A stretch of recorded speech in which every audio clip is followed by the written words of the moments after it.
What's up, everybody? Welcome to Leadership Garage, where we're committed to your personal and professional development. I'm Craig. And I'm Mike, and today we have a very special guest that I want Craig to introduce. Do we? We do. He's pretty I like how you guys play off each other. We have a little Do you know each other?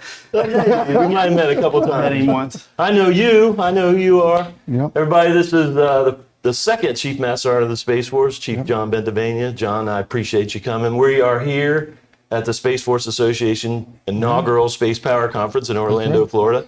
And I sent you a message like 3 days before this saying, hey, can you sit down with us for just a few minutes or so? I'd love to chat with you in Leadership Garage. I appreciate you doing this, seriously. I know you are extremely busy, and we're going to talk about that a little bit. Yeah. But your time here is really meaningful, and we do appreciate it very, very I much. appreciate it. Absolutely. I'm having flashbacks, all the mentoring conversations you've given me through the years, sitting here. I don't know. I got more out of those than you did. Chief Leader, Chief I turned the AC down. We're all right.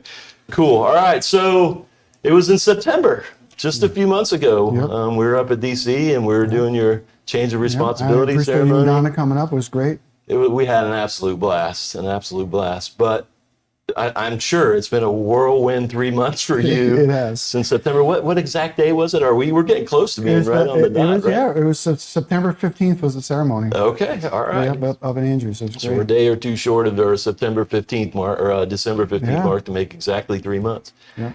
I know it has been crazy, right? Is there one big thing, one big takeaway from your first 3 months as the Chief Master Sergeant of Space Force? There's so many things that I want to be able to get after and do for our guardians and their families. And, being in this position, right, allows me, gives me the opportunity, right, to have a platform and a stage, right, that brag on all of our guardians, right, and advocate for them.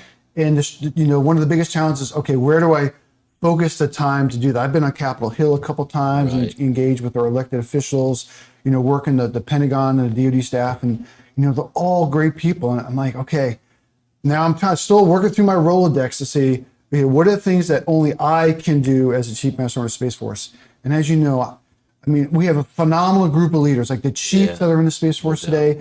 So, what can I do? These are things I need to do to get after what guardians need and their families. Hey, teammates, like, you're going to work with other stuff on behalf of them, and we're going to divide and conquer. So kind of working through that. So that's kind of the biggest. There's so much opportunity, so much goodness in that position, and I want to make the most of it for our guardians and families. And I'm struggling trying to shift through, all of that. Like, here at the conference, it's great to kind of, walk through the halls and, as I'm going from engagement to engagement, but it's always an opportunity to engage with somebody. I'm like, am I making a positive impact? That guardian experience that we talk about, making it meaningful for them. There's so many of those, but it's hard to get them all in. And the more dialogue I assume that you have with them, the more things that come to mind about things that you have to get after, right? The longer you go into your tenure as a Chief Master Sergeant of Space Force, the longer the list gets, right? That has to be a challenge. Yeah, and as you both know, right, as servant leaders yourselves, right, that there is always collecting, right? But it is nice, right? It is also nice to get the, hey, thanks.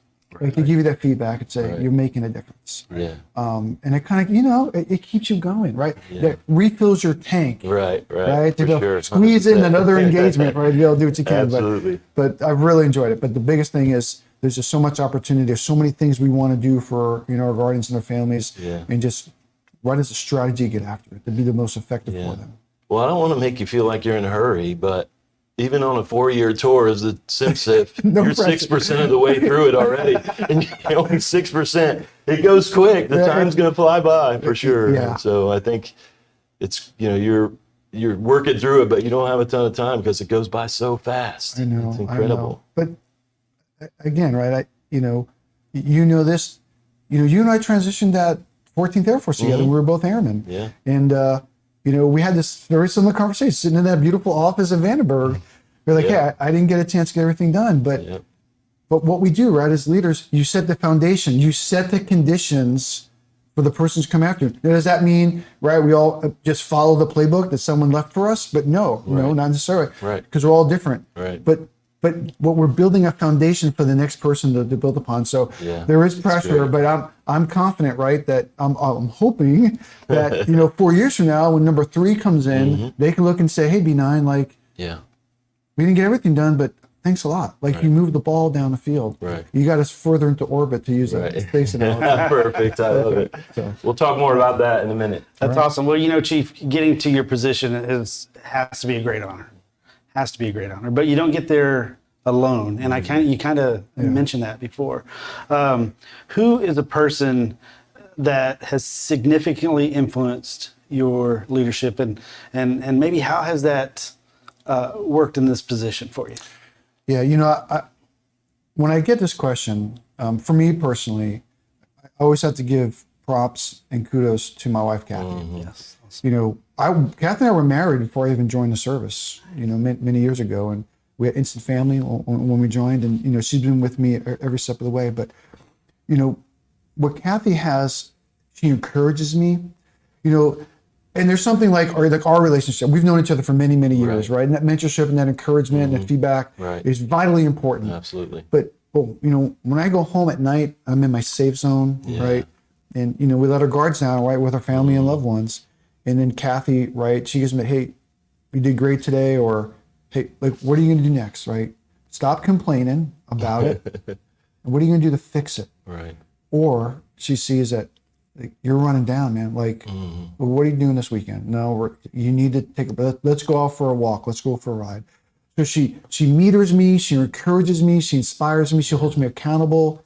And for our partnership has been very influential, right? Helping me kind of keep going. And even when it came time to interview for this, I wasn't 100% sure that I was the right chief to come in as number 2.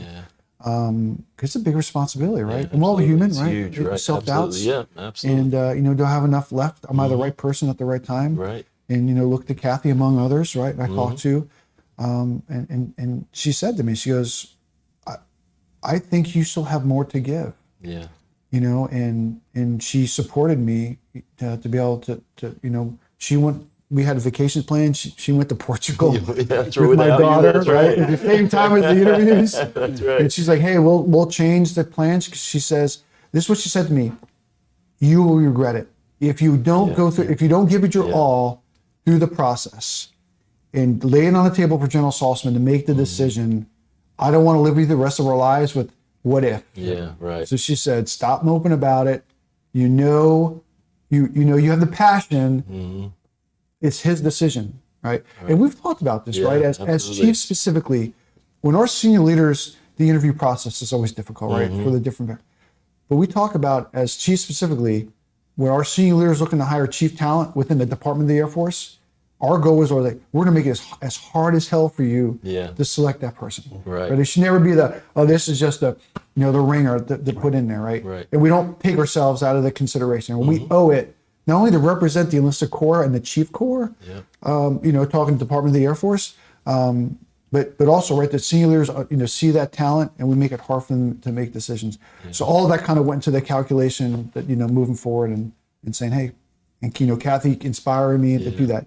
Now, other than that, through the years, other than Kathy, right, it's been the friendships, right, that we have grown.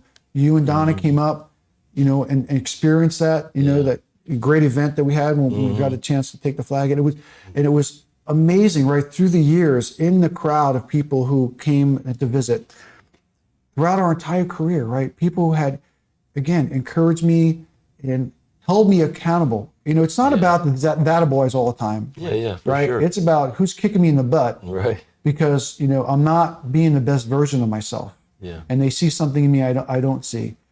I had an opportunity at one of the stations here on the floor. It's a contractor now, but he's retired Lieutenant Colonel Todd Freese. He was a commander at the 527th Space Aggressors when I was a young Master Sergeant. And he asked me to become superintendent. I was a junior Master Sergeant in the organization. I said, sir, like I'm like the junior guy. Like I saw strings on my, but he's like, hey, I see something in you that maybe you don't. And I'm willing as a leader to invest in you and take that risk. Yeah. And that was, my first true leadership opportunity. And it kind of earlier in my career propelled me and kind of allowed me to kind of see what leadership was like, responsibility, and then, like a lot of springboards, right? Mm-hmm. I saw him yesterday and I brought him with a group, and there was a couple of captains and lieutenants. And I said the story and I said, look, this man changed, was one of the members who changed the trajectory of my life and my career. I said, that is cool. as officers specifically, right? When you look at the talent that's around you, are you looking inside? Are you investing? Are you planting seeds? They don't always sprout, but are you taking risk and investing in talent? Yeah. Like Colonel Frisch had done for me. That's awesome. It's not normal though. In a lot of cases, sometimes they don't take risks. It's just next person up, which is not necessarily the wrong thing, depending on who you have in your organization. But because I experienced the same thing, I was the junior chief at AFTAC and became the superintendent there. It was tough. Mike was actually with me when that happened. And 2:00 in the morning, we were texting. yeah. What in the world's happening right now, right? Same experience that you had, Colonel Priest, too. So that's awesome. I also, the fact that you and Kathy have been together since before your Air Force, Space Force journey is amazing. Donna and I are the same, high school sweethearts and married before we came into service. And what a blessing it is to go through this journey, which, can be very, very tough, but always have that somebody by your side. Yeah. So kudos to you and her for Thank you. For going through all that and sticking it out and being by each other's side. But I understand what it's like to have that person. It's very, very cool. Yeah. Good for you guys. Well, we both married up. That's right. Share, that's right. So Mike and I talk a lot about culture. And yesterday, General Saltzman and General Corey talked about this as well. And so I know it's an issue in the Space Force. I also know how difficult it can be to establish culture, especially in really large organizations. So earlier this year, you guys created the Guardian Spirit, which has the values in there, and we talked about them yesterday. Very cool, and I agree 100%. You talked about them on stage, about the Guardian Arena teams, and that was cool. Phenomenal. I know it was absolutely very cool to see. But how do is Guardian Spirit supposed to be like a foundation for the culture of the Space Force? How do you get that to become what Guardians see when we talk about culture in the Space Force? That is a question that we get a lot, right? And sometimes the culture is like a deliverable. That's so true, right? It's so true. And so how I like to talk about it, and General Saltzman and I briefly talked about it, but with the Guardian ideal and the Guardian Spirit, right? We paint this vision of what it means to be a Guardian. Yeah. So we kind of put this big box out there, right? This is kind of the sphere of where we see Guardians living. But the true culture, and this is what I tell the Guardians from aspects, where within that box, what do you do when you come to work every day? What's the environment? How do you treat one another? Are you being a good team leader? Are you being a good teammate? What are the example? What's the behavior and the things that you propagate? Like you say, this is how we are. This is what we want to do. But more importantly, what are the things that are not acceptable within the space? And what are you doing about it? Yeah. Right? As first sergeants, right? You can't be the patrol, right? The uniform police, right? Good order and discipline police, right? That doesn't work. It doesn't create the culture, right? There's got to be buy-in and ownership from every single Guardian to be able to do that. And it takes time to do that. Yeah. So I think planting the seed, setting the foundation, talking about the Guardian ideal and the Guardian Spirit, and talking about it all the time, but I always put it back on the, say, gee, how are you going to create a better culture in my unit? Well, what are you doing? Right now, I'm not talking about toxic leadership, right? Absolutely. Like we have responsibility to weed that out, that 100%.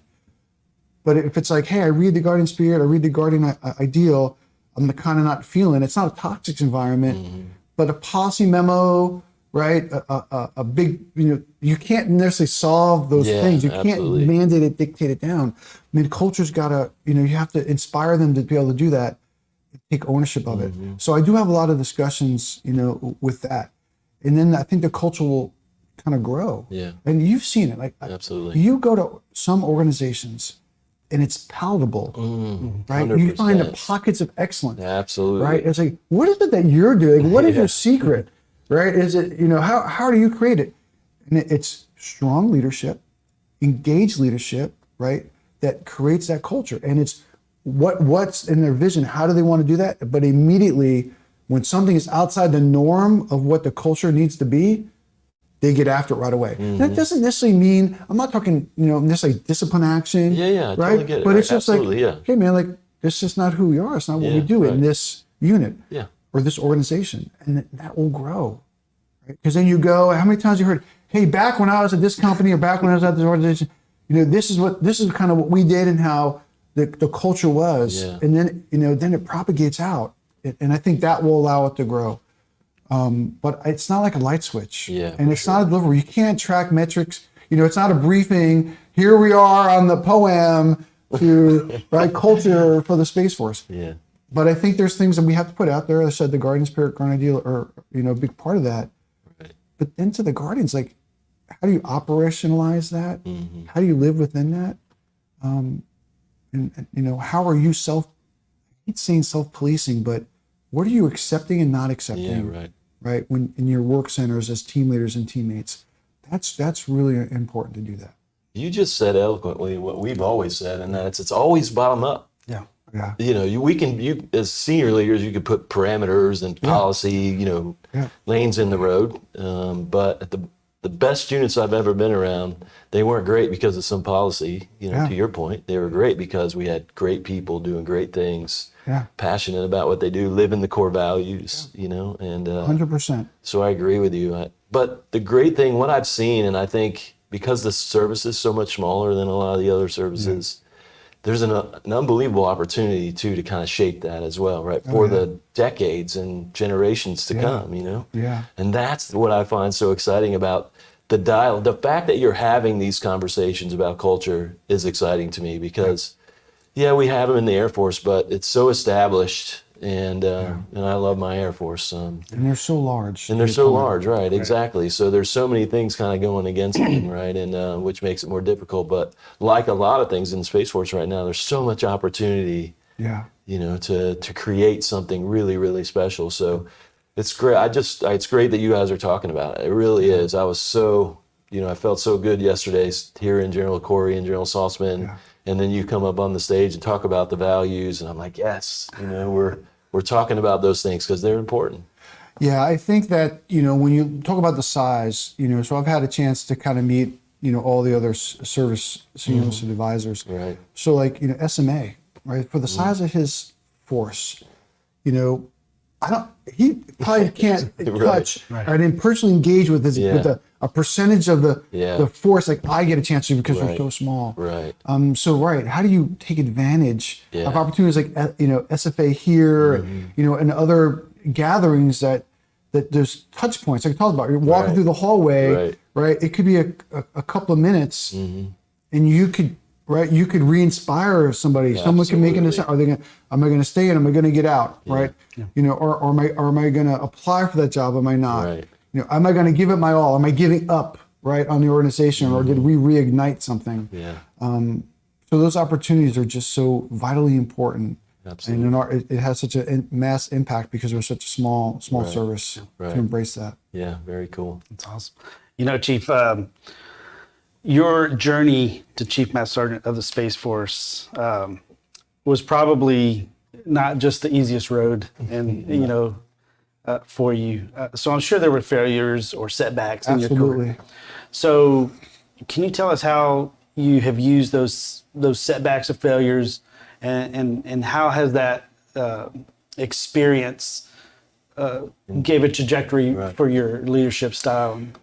Yeah, I think it's a combination of a couple of things. One is I'm always trying to learn, right? How do I become the best version of myself? In fact, I had a young specialist just before I came up here asking me what was my secret to success. How did I get to where I am? Were you listening to me in the hallway? And I said, you have to be willing, right, to embrace opportunity, especially when you say, and it's not like because you said to me, well, how did I, vision myself to become Chief Master Sergeant of the Space Force? I never did. Like I wasn't sitting as an E3 thinking, hey, someday, right? But it was like, how do I be the best E3, E4 that I can be, right? And we say this all the time. People are like, oh man, just you're just getting the company line. That's right. But in reality, at least for me, right? How do I be that best E3, E4, right? My sergeant, specialist tech sergeant, right? The mission, the people I'm with, right? But also, what am I looking at my short-term goals? I had some long-term, but it was always like an opportunity to go to a class, take training, go TDY, lead a project. Especially if it was like, I was afraid. So if I would see something like, I'm afraid to do that, and now I think, now I got to do it. Yeah. Right? Because why am I afraid? Do I think I don't have confidence to do it? I don't have the skill to do it? Well, if I'm the best version of myself, I got to throw myself out there. So that inner philosophy, I think, is important. The other part of it is the leaders around you. Because I have lots of trips and falls and stumbles and failures. Right? If there was a way that you collected like all of the, letters of counseling, letters of reprimands, like all of the all the moments where I didn't meet the mark, we could sit here for hours talking about it. But it wasn't so much about, okay, you did wrong, right? Discipline holds you accountable. It was this is what you did wrong, but let me tell you how to do it right. Right? Sometimes leaders forget about the back end of that. Yeah. Right? It's not just correction and then leave. Right? It's about, hey, you didn't hit the mark, I kind of hold you accountable, or just normal constructive feedback. Say, it's good, I think you can do better. I mean, that is so important. I'll give you an example. I'm a chief master sergeant, and I'm doing my performance feedback with, I think she might have been still a Colonel Burt. And she's been on me about why I got my bachelor's. And we're sitting down, she's doing feedback for me, and she marks me, right? Not exceeding expectations. And she goes, of all the chiefs, you're like the best chief, but you're not investing. Like, you're not doing what you need to do. Finish your stupid schooling. Right. Like, do it. Yeah. So I didn't get my bachelor's. So I think I might have been a 14th Air Force, but I mean, I was a seasoned chief. Right. But to the point, right, that even at that level, surrounding yourself with leaders that were like, you're good, you're hitting the mark, but you're not being the best version of yourself that you need to be, right? And you kind of get that prompt and poke, that encouragement to do that. All those things, right? What's my internal philosophy to try to learn, do better, take risks, to do things.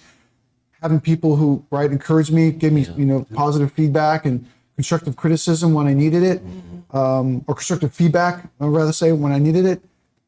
But that never stops, right? Leaders that stay engaged, right, and see something in you that you don't, and encourage you to reach to attain that. Through the years, it's kind of been just one of the, I think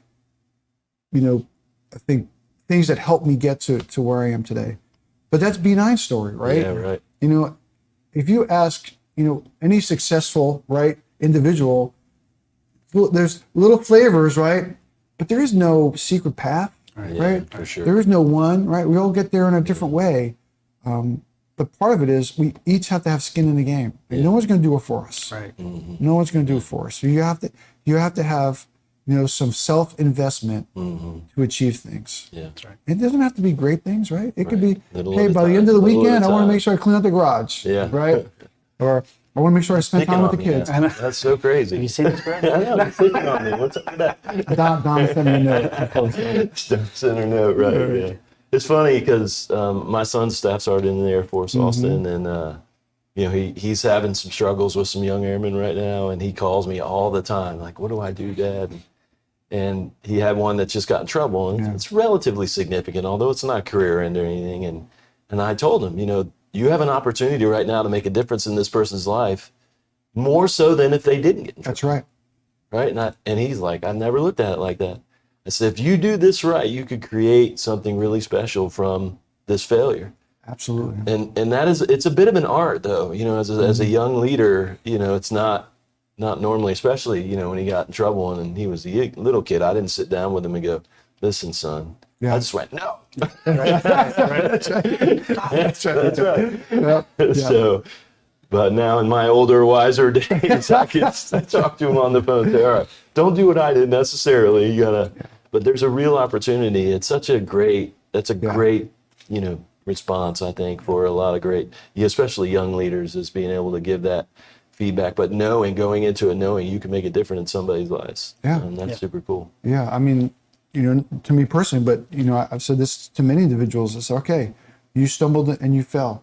Yeah. Are you going to get up? Mm-hmm. I'll give you a hand. Yeah, there you go. But I'm not picking you. I'm not picking you up. That's right. I'm giving you a hand. I'll help you Give up. you a hand. That's right. And a lot of them will take that hand right and help. Some of them just want to roll around the ground. Right. And flail That's right. in their own misery. That's right. That's right. All right. I think we have time for one more, and then we got to get you back to your busy schedule. Man, it went by but fast. It did go by fast. It always does, just like your tenure already. 7%. Right, or another 9%. That's right. 6% already done. All right.